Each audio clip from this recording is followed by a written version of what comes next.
Bueno, estamos acá con Ricardo Delgado. Gracias, Ricardo, por estar con nosotros, y con Claudio Zukovicki. A ver, Claudio, ¿nos ayudas a entender? No, empieza por Ricardo. Bueno, está bien, muchachos. El que quiera empieza. Claudio. A ver, Claudio. Bueno, yo vengo insistiendo hace tiempo, ¿no? Está el tema del default, es realmente importante, realmente traba también al sector privado, porque que te decreten un default, por más que sea selectivo, muchas matrices, eso los inhibe para poner plata, es un tema técnico, pero creo que la verdadera cosa pasa por lo que no va a pasar en la Argentina en el segundo semestre, y lo que no va a pasar en la Argentina en el segundo semestre es que no va a entrar plata. Desde el punto de vista de que el gobierno había apostado mucho a la recomposición del crédito para poder financiar el déficit que tiene. Y el serio problema que tiene la Argentina es un déficit enorme y cómo lo financia. Intentó, hizo muchos caminos, bueno, lo comentaron en casi todos los bloques y no quiero ser reiterativo, pero intentó el camino de volver al crédito, y sabés que esto por un tiempo, por más que termine el arreglo de los bancos y por más que compren la deuda, que puede llegar a pasar, ojalá que pase porque sale el default, en el corto plazo es difícil que Argentina pueda volver al mercado de créditos. Y ahí el gran afectado es la economía real. Por eso este default, yo entiendo la invitación y siempre agradezco, pero el punto es, no sé si pasa tanto por los mercados financieros como por la economía real, porque es el que va a sentir las restricciones de no tengo plata como para bajar impuestos y necesito bajar impuestos para reactivar un poquito la economía, el mínimo no imponible, por ejemplo, y no voy a poder, o no voy a poder bajar gasto por las restricciones que también tiene la economía. Entonces, ¿cómo financio el déficit? Si es vendiendo más reservas, si es emitiendo más dinero, que es lo que pasó el último mes. El mercado financiero y cambiario se benefició en estos días. Alguno, subo, bajo. Depende del lado que estés. También la volatilidad, siempre uno mira del lado ganador. Sí. Pero hay gente que también vendió y perdió mucha plata. Sí, en este contexto. Al mercado no es bueno que suba y baje todo el tiempo, porque es una transferencia de riqueza de un sector al otro. ¿Se iba a solucionar? Y hoy en el mercado sí. Varias veces sí pasa.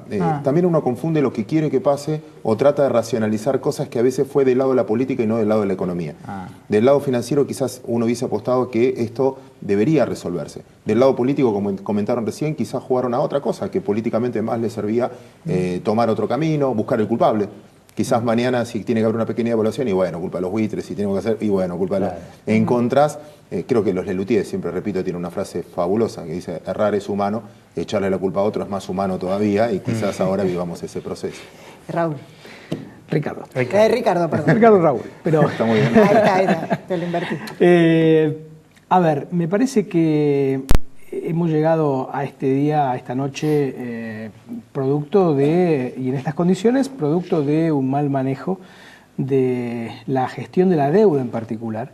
Me parece que desde el canje del 2010 no ha habido ningún tipo de administración de deuda razonable en la Argentina. Haber llegado ayer con una propuesta de bancos nacionales y algunos internacionales, me parece que se podría haber logrado antes. En todo este tiempo, en particular este último mes, la volatilidad financiera ha sido muy significativa, y ha habido, como decía Claudio recién, grandes ganadores y grandes perdedores. Transferencias de riquezas entre individuos, entre empresas, en un mercado en donde la volatilidad castiga. La volatilidad castiga a la economía real, la volatilidad castiga al tipo de cambio, al dólar blue. Empieza a haber un aumento de la incertidumbre en una economía argentina que, como se decía también en otros bloques, ya está debilitada, estaba debilitada antes de este evento de Nueva York, y que ahora, coincido con Claudio también, podemos mañana, pasado, la semana que viene, llegar a un acuerdo, pero los efectos sobre el segundo semestre del año van a ser muy claros. Me parece que no va a haber ningún tipo de posibilidad de recuperación económica, ningún tipo de posibilidad de que mejore el salario y el consumo, que es uno de los factores claves que hoy están siendo muy castigados. Por primera vez en toda la etapa del kirchnerismo, del 2003 a esta parte, este año va a caer el consumo privado en la Argentina. En la reunión de equipo técnico de Frente Renovador del otro día, ¿esto se planteó y se esperaba este resultado? Nosotros siempre fuimos optimistas, nosotros siempre creímos que había maneras, y hemos planteado algunas, para poder cerrar un acuerdo razonable, digno, y que deje atrás este triste capítulo de la deuda en la Argentina, porque yo lo escuchaba a Bárbaro y coincidía en parte, digo, esta idea de habíamos de alguna manera abandonado el problema de la deuda, ya en el 2005 fuertemente y en el 2010 en menor medida, y ahora parece que de vuelta el fantasma de la espada de Damocles del endeudamiento en la Argentina vuelve a la carga. Ciertamente también me parece que hay que decir que la Argentina tiene hacia adelante, hacia el futuro, una enorme posibilidad de tomar deuda para proyectos de infraestructura que son absolutamente necesarios. Trenes, viviendas, gas y petróleo, las provincias. Las provincias, bueno, el sector privado. Ahora, lo que sí quiero también dejar muy claro es que el dilema de hierro, que quedó muy claramente explícito en enero, cuando el gobierno lanzó un ajuste ortodoxo y profundo, una gran devaluación, suba de tasa de interés, caída del salario real, para proteger las reservas, se va a profundizar. Porque si vos protegés reservas en este contexto, castigás actividad económica, porque tenés que planchar importaciones para que las reservas no caigan. Entonces, y hay una parte de las reservas que son, que son importaciones de combustibles, de energía, que tienen su lógica, aún con recesión. Este año incluso van a subir las importaciones de energía. Entonces, lo que hay que, y esas no las podés frenar. Lo que vas a tener que frenar son las importaciones que necesita el sector productivo para producir. Eso es más recesión. Ahora, yo, siguiendo, sin ser una experta en economía, siguiendo el discurso del ministro de Economía, la pregunta es, ¿han elegido este camino? ¿Tienen un plan? No. En realidad el plan no les salió. ¿Creían que iba a salir algo y hubo algo en el camino que torció todo? Sí. Porque era incomprensible seguirle. Es difícil porque es legal y mañana empiezan a generar, creo que mañana no es que cambie el día, mañana es default, me gustaría un simple dato de esperanza. Bueno, vos lo marcabas con respecto al futuro también. Esto no es 2001, la situación de los bancos es completamente holgada, acá no va a haber corrida, ni nada de lo que nos pasó en el 2001. Los tenedores de bonos en el 2001 estaban diseminados en un montón de gente que ni siquiera sabía que los tenía a través de un fondo común de inversión o porque vos hacías un plazo fijo en el banco automáticamente compraba bonos, como el Estado no pagaba los bonos, el banco no te reconocía el plazo fijo, lo que fuera. Hoy, es más, un muy amigo mío siempre dice, mira, es rarísimo estos días de trading, porque esto se venía descontando. Hasta la esperanza renació estos 2 últimos días. Hasta el viernes, el jueves, el mercado estaba mal, o triste, como si querés. No como ya estaba descontado que no se arreglaba. Y a pesar de eso podías vender igual. El mercado era líquido, había compradores de bonos, mostrando que el tenedor de bonos hoy, el que tiene bonos, yo tengo al menos, el que tiene bonos, ya sabía que esto podía ocurrir. Lo que pasa acá, a partir a lo que vos preguntabas, mañana empiezan distintos intereses difíciles de salir. Ejemplo, hay emisores de credit default swap, bancos de inversión externos que en este caso emitieron seguros contra default. Y hay personas, bancos, financieras o lo que fuera, que compraron seguros contra default. Para estos no fue default. Para estos sí fue default. No es y empiezan a pelearse porque finalmente hay mucha plata. Ahora, una parte de lo que tienen esos credit default son los propios fondos buitre. Hoy me decía un economista en el noticiero, dice, ojo porque si vamos a default, hay bancos que van a tener problemas. Si esos bancos tienen problemas, el problema lo va a tener quien tiene el dinero en esos bancos. Sí, y esto asusta. Elisa Carrió habló un poco de eso hoy. Yo creo que hay que bajar hay que bajar el tono, hay que bajar el tono. Esto obviamente va a profundizar los problemas de la economía real, pero no va a generar un estallido ni en el sistema financiero, ni en los depósitos, ni incluso en el propio dólar blue. Yo no estoy viendo, aun cuando esto se alargue, porque creo que las negociaciones van a seguir de alguna manera y esto se va a hacer conocido y los mercados van a responder todos los días con mucha volatilidad, con mucha incertidumbre, pero van a responder a esos avances o retrocesos, pero no sembremos la idea de que la Argentina está al borde del abismo. En el 2001, un default, vos tenías 5 puntos de déficit con respecto al PBI. El default, en el fondo, tarde o temprano te recuperaba el problema porque dejabas de pagar intereses. Imagínense ustedes, dejan de pagar expensas, dejan de pagar luz, dejan de pagar teléfono, etcétera. En el corto plazo tengo un montón de plata en el bolsillo, con lo cual tengo superávit, con lo cual hasta el 2005 que reprogramé la deuda, no tenía que pagar nada. En ese caso, fue la salida. Hoy, la deuda no es el tema de la Argentina, debe 40% con respecto al PBI. Los bancos, yo ahí difiero, los bancos no tienen mayoritariamente deuda. La mayoría de los bancos se fondean con la cuenta salarios de los usuarios, a casi tasa cero. Ven los balances de los bancos hoy y es más, están ofreciendo plata. Pero, no es que perdón, entonces, ¿nos hemos ahogado en un vaso de agua? Y cuando vos pones, exageradamente dicho, pones 1.500 millones, en lo que es la cifra, tratás de mensurarlo y lo pones en porcentaje de, hoy lo hacía un economista, y te ponía en porcentaje, bueno, ¿cuánto representa esta plata en porcentaje con las exportaciones? ¿Cuánto representa esta plata a lo que pagaste de comisiones? De comisiones, de lo que vos lo marcabas recién, al Club de París, los 3.000 palos que le pagaste de más. Entonces, cuando pones en magnitud decís, y la verdad que suena a tapar, no tapar, porque no creo, entiendo que es grave y es un default y eso es grave, pero al mismo tiempo, insisto con lo que empezaba el programa, el problema está en la economía real, el problema está en el día a día. Falta profesionalismo. Parece que lo que está claro es que Argentina no está mostrando profesionalismo en la resolución de este problema. Me parece que esto es así. Creo que también hay un juez que se cansó de la Argentina, opinión claramente personal, que se cansó de la Argentina por las razones que sea, que ya no le cree a la Argentina, y que de alguna manera eso también, dicho hoy por el ministro Kicillof, hace jugar más a los holdouts, a los acreedores, que además tienen un fallo. Digo, plantearlo, hablábamos antes de cámara con Claudio, plantearles que la oferta argentina es que vuelvan a ingresar al canje del 2010 cuando ya tienen un fallo firme, una sentencia firme en Nueva York, y me parece un manejo muy poco profesional. ¿El Blue qué va a pasar? Y magia, también, no, obviamente no, pero... decime qué día exacto querés saber y yo te digo. Obviamente. No, porque se fue a 13, bajó 12.80, 12 y mañana con todo esto. Tenés dos cosas. Una, obviamente, la incertidumbre que presiona el valor, el precio, pero otra cosa, tampoco hay pesos. No es que hay muchos pesos en poder de la gente que puede salir corriendo, la gente consumió, la gente...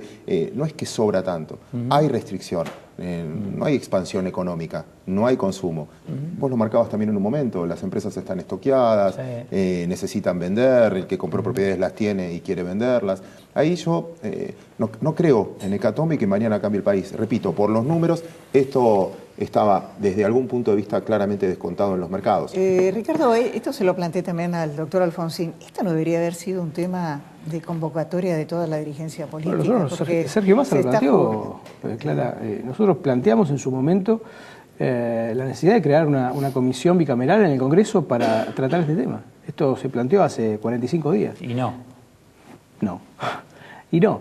La verdad que, a ver, creo que hubo un intento antes, incluso 2 o 3 días antes de que la Corte rechazara el caso argentino, que fue una delegación de diputados, digamos, de todo el arco político, no solamente del oficialismo, a Nueva York a Washington a tratar de mostrar una posición unificada. No sirvió, pero me parece que por lo menos los equipos técnicos deberíamos haber tenido algún tipo de mayor participación, discusión, en términos de señal hacia el mundo, porque después de todo, este es un problema de generaciones futuras. Claro. Este no es un problema del gobierno argentino, es un problema del Estado argentino, es un problema intergeneracional. Y además este es un gobierno que tiene 15 meses más. 497 días hoy.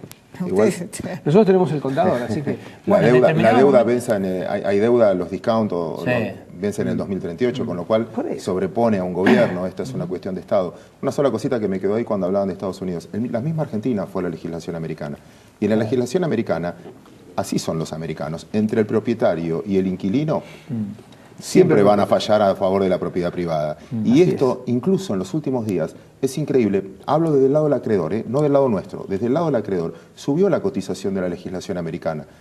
Más acreedores van a querer, la ley americana protege... Porque se hace valer. Porque se hace valer. Al que teníamos bonos en Argentina, te especificaron, etcétera, y la justicia no es que te falló a favor del que tenía bonos o lo que fuera en aquel momento. Por lo tanto, en algún punto, y Argentina ratifica con los bonos de YPF. La última emisión de YPF también se hizo con legislación Nueva York y ya con el fallo de Gries. Exactamente. Entonces, en ese camino nosotros elegimos porque de esa manera la plata era más barata. Y bueno, fue una elección. De todos los bloques fue el más optimista. Para cerrar el programa no está mal. Digo, porque... Mirá la cara. Pero tampoco... tampoco seamos voluntaristas. Está bien. No seamos voluntaristas. No creamos que esto es gratis. Claro. Esto no es gratis. Pero tampoco mañana se hundió el país. No, a ver, pero discúlpame, Claudio. Una cosa. En estas condiciones, el que no tiene trabajo no va a tener trabajo. Él no va a conseguir trabajo. El que tiene trabajo va a tener más probabilidades de que lo deje de tener en los próximos meses. Y esta es una preocupación central. Y sobre eso me parece que el gobierno hace poco. Leí una frase muy buena de Pablo Garchunov, un economista, que decía que es crisis. Y él define crisis como exceso de expectativas favorables previas. Vos entras en crisis cuando tenías una esperanza, que, no sé, ibas a ganar el partido de tenis y al final lo perdiste. Entonces te vas deprimido por lo que esperabas antes. Y yo creo que esta vez es distinto porque de esto venimos hablando, ustedes lo vienen hablando. No es que los fondos buitres es una palabra nueva y esto es un evento que vino de golpe. Hace 2 años perdimos el juicio y esto era una laca. Y además yo digo, como decía también Eduardo, ¿no? A la gente con una proyección de una inflación del 35 a 40%, no, claro. Es tremendo. Y es tremendo. Están produciendo grandes angustias. Decía Tausica acá que bueno, un empresario no puede programar a mediano y largo plazo. No existe el largo plazo en Argentina hoy. Y si no existe el largo plazo en una economía, los problemas se profundizan, claramente. Y se sienten los más jóvenes también porque este es el primer año, creo que 1 año y medio, me corregís vos ahora, que realmente el salario real decrece. Porque antes tenías inflación, pero te acompañaba el salario y la inflación la veías como... Y te ayudaba inclusive a pagar errores de un comerciante, etcétera, diciendo, bueno, después lo cargo en el precio y es como que el mercado te lo toleraba. Hoy no te tolera. Hoy no. Esa suba de precios porque no hay consumo. En ese caso, y fíjate más, y creo que lo decía en el primer panel, el caso de los jubilados, que le aumentaron 11% y la inflación de año a año en ese fue 30 y pico. Con lo cual, es la pérdida del poder adquisitivo hoy se siente en serio la primera vez en mucho tiempo. Ahora, yo insisto, ¿qué país crees que nos deja Cristina Kirchner desde el punto de vista económico? ¿El que puede heredar Massa, o Scioli, o Macri, o Wiener? Un país con alta inflación, que es, creo yo, el problema y la madre de todas las batallas y de todos los problemas que tiene la Argentina hoy. El año que viene van a ser 9 años consecutivos de inflación muy por arriba de los estándares internacionales y muy por arriba de los estándares de la región. Y no hay vocación política para atacarle en serio. Digo, los precios cuidados son una anécdota, eventualmente podrían ser un capítulo más de un programa integral que está ausente y que a nuestro juicio va a seguir estando ausente. A partir de ahí te va a dejar un Banco Central deteriorado en sus balances, con pocas reservas, te va a dejar seguramente una situación productiva complicada, sectores que van a tener años, sacando la automotriz, que ha tenido un año muy malo. Me parece que la industria ya desde hace 2 años largos está teniendo problemas serios en muchos sectores y no veo capacidad de respuesta por el lado de las exportaciones. La Argentina ha perdido dinámica por la apreciación cambiaria, por la inflación, para generar saldos exportables crecientes. De hecho, ya se está liquidando cada vez menos. El saldo entre expo e impo, entre exportaciones e importaciones del Banco Central es cada vez más bajo y eso es otro de los temas que limita esta transición que podría ser mucho más soberana. Y un Estado que no recorta, o sea, se ajusta el privado, sí, claro. Pero no... Sí, claro, un Estado que no recorta, un Estado que no es consistente porque hace un ajuste monetario pero no hace la correspondiente corrección fiscal por otro lado. Digo, hay una enorme cantidad de inconsistencias desde la macro. Ahora, ¿somos optimistas? Somos optimistas porque la Argentina tiene enormes sectores absolutamente vírgenes o inexplotados o subexplotados, el caso de la agroindustria en particular, pero tenemos vaca muerta, tenemos minería, tenemos, digamos, una industria, como decía antes, que en condiciones más normales podría tener un desarrollo muy importante. A los dos, muchísimas gracias. No, comparto. No. Gracias. Muchas Hasta la gracias. próxima semana.